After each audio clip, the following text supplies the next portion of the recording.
Breaking news as Zillow and Redfin announce they're slashing their staff. We're also going to go over a comprehensive list of 2024 and 2025 tech layoffs. Something else very important we're going to be discussing today is how new Social Security benefits are increasing for nearly 3 million Americans. And today's Under the Hood segment is going to be on a writing that Mitch created called Gross Negligence Equals Criminal Conspiracy to Defraud. Happy Tuesday, Mitch Vexler. Thank you for being here, sir. Thank you for helping us. How are you today? Good. I'm looking out the window and the snow is almost gone and it's about 54. I didn't know it snowed in Texas, Mitch. Apparently it does every once in a while. It was actually quite nice. I got some very good photos of it, and there was icicles hanging from the trees. It was very pretty, but enough is enough. Go away.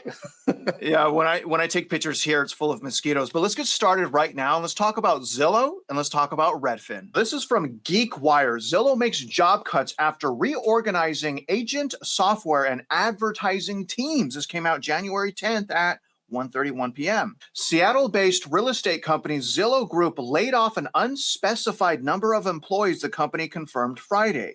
According to the statement from Zillow to GeekWire, the cuts impacted roles on reorganized agent software and advertising teams. And this is their statement, as part of our ongoing commitment to working with our agent customers to offer a digitized and integrated experience to more movers in more markets, we are focused on the long-term growth of the products and business solutions we offer to agents. We feel as confident as ever about the strategy, and we continue to prioritize investments in the areas that will most benefit our agent customers. This all sounds like complete horse manure. This week, we've made some changes to the organizational structure of several agent software and advertising teams, resulting in the elimination of certain roles. We are grateful to the impacted employees for their contributions to Zillow and are ensuring their transition is as smooth as possible, except for the income part. While decisions like these are never easy and never our first choice, we believe responsibly managing our resources and positioning our team well to deliver for consumers, agent customers, and the broader real estate industry in 2025. That was hard for me to read because I know that they are lying to us because that is their job. Anytime they come out and make statements like this, it's to say things to get their stocks to go up. The move comes at the same time that Seattle-based real estate competitor Redfin made another round of job cuts, laying off an additional 46 employees. A Redfin spokesperson said those reductions affected primarily managers in headquarters, programs, and field leadership roles. Amid a tough real estate market, mortgage rates reached 6.9% this week. It actually was over 7% this week, the highest level since July. Home listings are up, but partially due to unsold homes sitting on the market longer, obviously. And one bright spot for buyers, affordability didn't get worse in 2024. I'm not sure what that means exactly because it did get worse. Property taxes went up, homeowners insurance went up, HOAs went up, interest rates are higher. How did it get better? Zillow reported revenue of $581 million and adjusted earnings of $127 million during the third quarter earnings in November. Now take a look at their stock over 3 years, Mitch. So I was actually really surprised to see this. Their stock is up, right? It's up for this a 3-year look. It's up. That's crazy to me that their stock is flourishing, especially when we look at this right here, Mitch, which is a composite index versus the 30-year fixed rate. Basically, the lines in blue, you can kind of see that, demonstrate demand. And this goes back to 2016. You guys see it going back to 2016.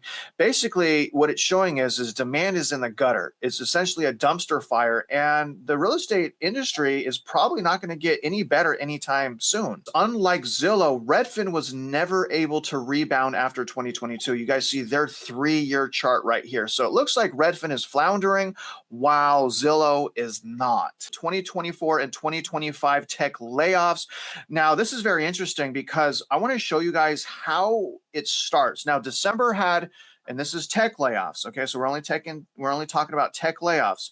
Tech layoffs in December totaled 2,268, November 5,900, October 3,600, September 3,700. But let me go down to the bottom here and let me show you how it started in 2024. Look at this. In 2024 January, So, because I was wondering, how are we going to start the beginning of this year?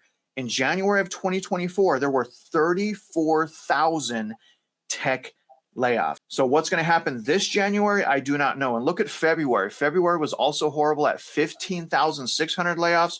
March was 74. April, 22,000. May, 11,000. June, 10,000. July, 9,000.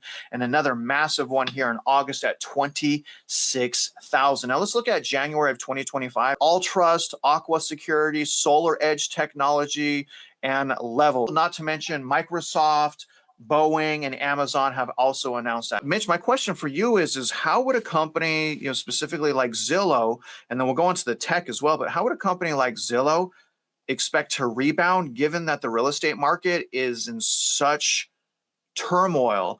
And then also, can you go into, after you talk about whether or not you think tech layoffs are going to get any better this year, or are they going to be just as bad as 2023? With regard to the idea of a rebound for Zillow, the real question is, what does Zillow do? Because we've looked at it multiple times, and the math, the values as established on their system are never right. So, from a standpoint of a user, somebody that would truly be interested in using the data, I found it to be useless. First thing. Second thing is, all real estate is local. I've never bought anything from or off of a computerized database, right? You want to learn what's going on. You pass that building every single day. You know something about that building. Stop in, talk to the ownership, talk to the managers. You find out what's happening based on your locality. Same thing for houses. Go and talk to 4 or 5 people. You're interested in looking at a house, go figure out what the values are.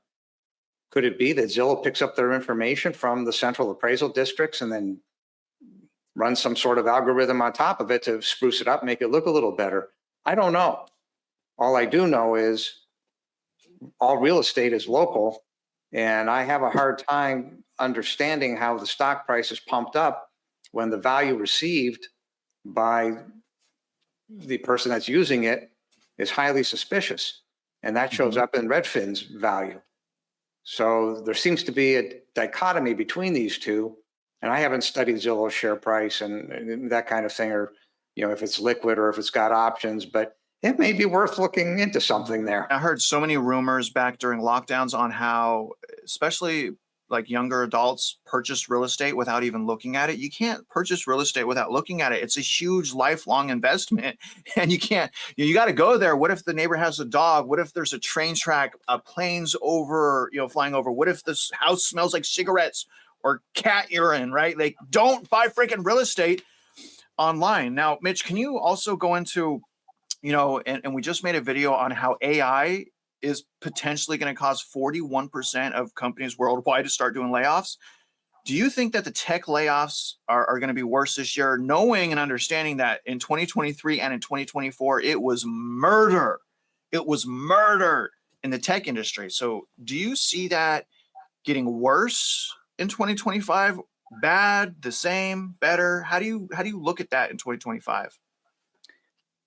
Isn't it interesting that stock prices go up the second somebody says, yes, we're switching to AI? That was the mode for the last 2 years. We're switching to AI. Boom, stock price up 30%, right?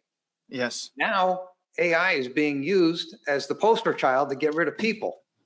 Okay, so which one of these schizophrenic behaviors is correct? The answer is neither. It should never have happened. AI has a purpose. That purpose will be seen as to be usable in society. The idea that AI is going to replace a massive amount of jobs, society doesn't want that. Society doesn't need that, because everybody needs a job. Everybody needs a place to go. So I just find it interesting that now all of a sudden the articles are coming out, well, we're going to blame AI because we're having to lay off people. It's just like, what the hell's the matter with you? Right? You shouldn't have hired the people if you weren't painting a false narrative in the first place. So you used your employees as a weapon to promote an idea that you had, be it DEI or ESG or any other nonsense. So you see the C-suite And anybody that laid those grounds inside of those companies to do that, the entirety of the executive suite should be shown the door. If you don't tell the truth and you paint a picture that's a false picture, and you use, in reality, the economics, well, I've got to pay these people, so you use that as a weapon against them, well, maybe you don't have a right to exist as a company. Well, yeah, I mean, I agree. You got to be moral, you got to have integrity, but I mean, that doesn't answer the question, Mitch. I mean, we know the degree corruption and fraud, right? But is it going to get worse for tech companies in 2025? And I know you're speculating here, but what do you say? Yes or no? Yes. Ultimately, yes, because of all the things you just said. More than likely, if I was running the math on it based on the trajectory from the last 2 years alone, 30% up. Yeah. And some of these tech companies are massive companies with hundreds of thousands of employees. And if just one of those larger companies like Microsoft goes down, it's going to hurt the entire world economy.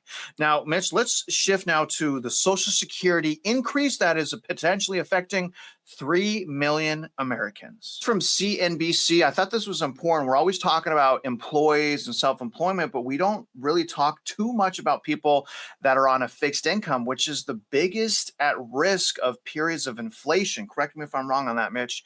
Now, new Social Security benefits increase for nearly 3 million Americans, but that may trigger a higher tax bill and Medicare premium costs. Social Security benefits increase thanks to new changes signed into law by President Joe Biden this week. But with the higher checks could come additional tax burdens, just like home ownership. The Social Security Fairness Act, which passed by a bipartisan majority in both the House and the Senate, ends reductions of Social Security benefits for certain individuals who also receive pension income from work in the public sector as firefighters, police officers, teachers, and local and state federal employees. Those benefits are set to see an increase to their monthly benefit checks because the legislation applies to benefits paid throughout 2024. They will also receive lump sum payments to make up for that time. So they're going to be paid in the rear. So that's really cool. The details of how those increases will be implemented are now being determined according to the Social Security Administration. In total, the benefit increase will cost $196 billion over a decade over the next 10 years, according to the Congressional Budget Office. The additional outlay will move Social Security's trust fund depletion dates 6 months closer. The program's combined trust funds may pay full benefits until 2035. Does that mean I don't get why have I been paying it this whole time? At which point just 83% of scheduled benefits may be payable. The program's trustees projected last year. How Social Security benefits may change. About 2.1 million beneficiaries, those who were affected by the windfall elimination provisions, or WEP, may see $360 more in monthly benefits, according to CBO estimates as of December 2025.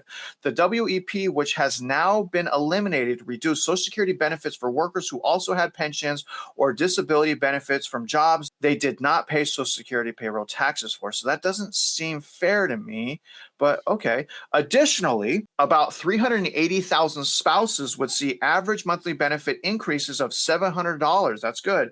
And 390,000 surviving spouses would see an average of $1,190 more. That's also good, according to the CBO's estimates of December 2025. Honestly, the retired and the elderly of our country, we need to take care of them. One class of people I don't think we need to take care of is CEOs.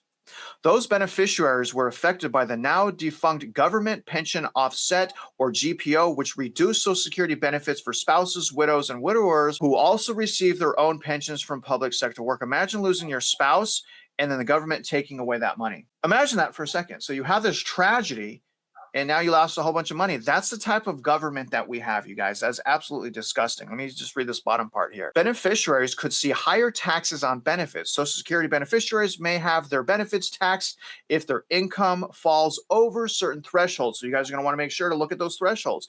The additional money may also push some affected beneficiaries into higher tax brackets. So again, you're going to want to take a look at that. Notably, President-elect Donald Trump has said that he wants to nix taxes on Social Security benefit income. That's a good idea, though it remains to be seen whether that change would be put into effect. However, per current rules, up to 85% of Social Security benefit income may be taxed. I mean, if they're giving $300 billion to Ukraine and to the green energy, Jill, just give the residents some of that money. Beneficiaries may see higher Medicare costs. Additional benefit income for individuals affected by Social Security Fairness Act may also result in higher income-based surcharges for Medicare Part B and D. Mitch, before we get into your writing, can you go into how, as a country, we have utterly failed at taking care of our retired? Now, obviously, a lot of these people were promised that if their income is taxed and that money is taxed and then taken into Social Security, that we would be able to, I guess, retire comfortably. But what people are learning through this inflationary battle is actually that's false, and there is no happily ever after. And inflation devalues that money. So inflation goes up, but Social Security has just now finally gone up. Inflation's been going up for 4 years. What took them so long? So can you just talk about how our society has failed our elderly, and what should we have in place right now to protect those workers, Mitch, that have been working their whole lives and they just want to retire and go out happily ever after? What should we be doing for these people? What we should be doing for these people in reality is nothing. Had the education system have been there when Social Security was created, Social Security should never have been created. It's a failed social construct. And all that has happened right now today, you've got, give or take, 36 trillion in US national debt. We're printing every 90 days, $1 trillion. The 2024 deficit was 1.8 trillion. In the last 90 days, we've run up about 680 billion. And this is just on the US national debt, never mind the 127 trillion in unfunded liabilities. So the answer is this is going to blow to shreds. You can keep printing money till the cows come home. But eventually, when you print money, you end up in the Weimar Republic with hyperinflation, right? And that is your purchasing power. You're seeing that now. Everybody that's watching these videos is seeing that. You go to a grocery store, your purchasing power is disintegrating. Coffee up 76%. That's your purchasing power. So it ends badly. Now, can these things be walked down and fixed over a reasonable period of time? Yeah, maybe. But it's going to take political will necessary to do it. And it's going to take people that understand that there is a cost benefit analysis that must be done. And that article you just read, they haven't got a freaking clue what they're talking about. It's what the left hand of the government gives and the right hand takes away. It's in the same article. That can't work mathematically. That's quite a problem. Yeah. And for a lot of these people that are on fixed income, I mean, their lives are very strict. If they have any surprise living cost, it could bankrupt someone. Like even $1,000 extra cost. If someone's on that fixed income, they're done. A lot of times, Mitch, I feel like if someone on a fixed income and they don't have any family, the only way that they can get out of financial burden is to move. So, I mean, and I imagine that, what if someone that was elderly, they lived in Los Angeles, for example, for 50 years, they can't afford to live there anymore. The inflation has outpaced their Social Security income. So there's not it doesn't seem like there's a lot of options. I mean, what would you say? They just get another job, move away? I mean, how does someone on a fixed income survive through unexpected cost burdens? 37% of the households are facing bankruptcy. And the only thing separating them from bankruptcy is $9,000, of which $7,000 is real estate tax. So the answer to your question is yes, they are dancing on a razor blade. And if you can't afford to live in the society that you are in, that is the government's fault, right? Mm-hmm. If you've got an income, you should be able to survive. And that's why I keep pounding the table. The only thing that matters, not the press, not anything, the only thing that matters is the median household income. It is from that you can derive whether or not you can afford to stay in your community. There's communities here in Texas where the median household income is less than $40,000. It's very difficult to live on that, even in a poor community. Yes. The point of the matter is you've got to go where you can get a job where you can sustain yourself and your family. The problem is the over leverage that's been built into the system for generations now because people didn't tell the truth. The government didn't tell the truth. They led people astray. They didn't educate them properly. And now it's all coming home to roost. If you're going to retire very, very carefully. And if you can somehow figure out how to live well under your means, obviously you're going to want to do that. Maybe even bring, family on board. All I'm saying, Mitch, is my children better take care of me when I'm older. I don't give a crap. They better take care of all my expenses because I did that for them. That's just how I feel. Now, let's move on and let's go under the hood part of this video right now. And let me throw this up on the screen, Mitch. Mitch wrote this. This is going to be on our Teachable. So if you guys want to access this, just go to the Teachable and download this directly. But this is gross negligence equals criminal conspiracy. Do you want to read this, Mitch, and tell the viewers what it is? Can you see that okay? Yes. So this is a response to what had happened and what is ongoing right now in California with regard to the fires. But when they redirect your funds, your taxable dollars, into pet projects to allegedly save a smelt and cause $1 trillion worth of damage, this is insanity. And the point that I'm making is for the people of California or the people of Texas with regard to the real estate tax, these problems are linked at the hip. Why? Because you have people that are making decisions that are grossly negligent for hiring idiots to help them make those decisions. So you have gross incompetence and you have gross negligence because nobody bothered to do a sources and uses. So California, you ended up with dams that are empty. You ended up with reservoirs that are empty. You ended up with pipes that are empty. And you ended up with $1 trillion of damage, not just from the physical buildings being missing, but Lord knows, I mean, if you look at $300,000 against a $10,000, and it's more than that, against 10,000 properties, that's $30 billion a month that isn't going to get paid. Then you've got all these insurance companies that are going to say, well, we're not paying this, or the insurance company goes broke. You're looking at lawsuits here for the next 3 to 10 years. Then you've got municipalities that don't have the staff, don't know what they're doing, couldn't write a new building permit, can't get out of their own way. How in the hell are you going to get a house built? So you see, these are the ramifications of gross negligence. As I said, Newsom should be hauled off in chains, and so should that idiot mayor. But this article was writing to prove that if A equals B and B equals C, then gross negligence is a criminal conspiracy to defraud. You've defrauded your public. You led them down a primrose path. And now look at the economic damage. Then on top of that, add the fact that across the United States, the only thing separating mom and pop from going bankrupt, at 37% of the households, is $9,000. It doesn't matter that you're in a rich community or a poor community. That's the reality, because that underneath the rich community are people of a median household income of, let's say, $70,000 to $90,000, even in LA. The math is the math. So this article was, the very top of it is the response to proving that this is why elections matter. Do not put people in power that are complete morons, because that's the definition of insanity, doing the same thing over and over again and expecting a different result. Yeah. There's a lot of insanity, Mitch. I want to read A, B, and C for the viewers real quick because I thought it was just so well said. And then again, if you guys want to come back and read this in detail, please do it. Mitch spent a lot of time on this.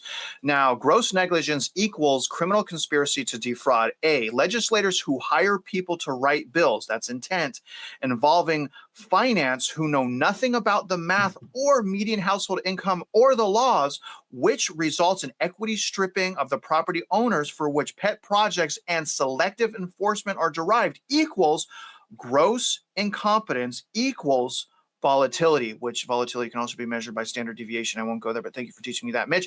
B, signing a bill that ignores the law of the state of Texas and the U.S. laws, see violations, plus the math of median household income, approximately, in quotations here, approximately 37% of people will lose the roof over their head, to unaffordability, fraud, corruption, and greed, equals intent, equals gross negligence, equals volatility squared, equals California fires and Texas equity stripping, and I'll throw in there Western North Carolina and Tennessee abandonment from Hurricane Helene.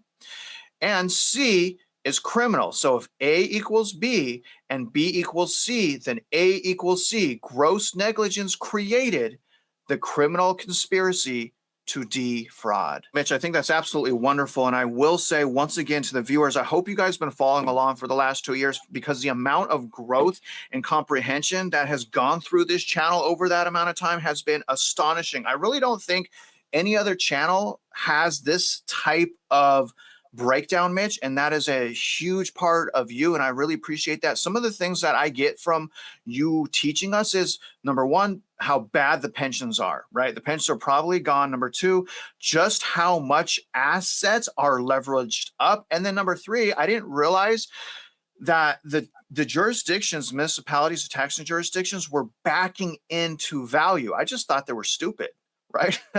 I didn't realize the whole criminal enterprise that was going on. So you, sir, are an absolute genius. And I'm going to tell you right now, Mitch, I think you should run for local office. And if you, the viewers, agree with that, comment below. Because if we don't change our local elections, Mitch, we can't change anything. Would you agree with that? Yes, the biggest problem is you'd be surrounded by complete morons. And these are morons that simply will not change. Right? You can show them what's wrong. And they say, well, I'm afraid to make a change, or I don't understand this, or I don't understand that. Well, which part do you not understand with regard to 37% of your constituents going bankrupt because of the crap that you have allowed to happen? So you've got a choice here. You can either get on board, or the DA should start prosecuting. I hope they do, man. But I'm very concerned that they're not going to do that, because as you point out all the time, everything's being held together by fraud.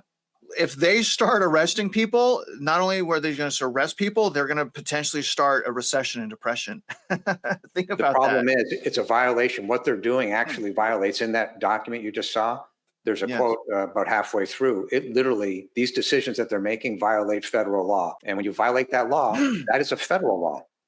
Yeah. Good stuff, Mitch. Again, sir, I really appreciate you. I'm going to let them go, Mitch. Other than that, I hope you guys go to the video's description, check out all those links, go to the Real Estate Mindset School and Empowerment Center, download the form that Mitch just wrote, download his newsletter that he sent out the other day. And other than that, guys, if you're out there investing in real estate or just living your life, you guys already know we wish you luck and we hope you win.